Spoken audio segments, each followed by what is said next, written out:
ఇప్పుడు క్రైస్తవ సమాజంలో చాలామంది రెడీ అయిపోతారు. దేనికి అనుకుంటున్నారు? లెంట్ చేయాలా? లెంట్ చేయమని ఎవడు చెప్పాడు? లెంట్ చేయమని బైబిల్లో ఉందా?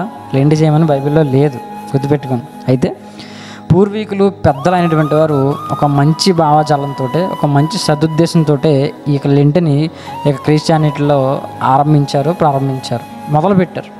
అయితే రాను రాను ఏమైందంటే కొంతమంది వల్ల వీటిలోనికి ఒక లేనిపోని పద్ధతులు, లేనిపోని ఆచారాలు అనేవి వచ్చేసినాయి. మీరు చెప్పులు తీసినంత మాత్రం దేవుడు దీవించడం, మీరు 40 రోజులు ఒకే రకమైన బట్టలు వేసుకున్నంత మాత్రం దేవుడు మిమ్మల్ని దీవించాడు, బూడిద జల్లుకున్నంత మాత్రాన, బూడిద సిలువ వేసుకున్నంత మాత్రాన, ఇంకా ఈ రకరకాల పనులు ఏవి చేసినా దేవుడు సంతోషించాడు. కానీ ఒకటి చేస్తే సంతోషిస్తాడు దేవుడు. అదేంటంటే ప్రార్థన.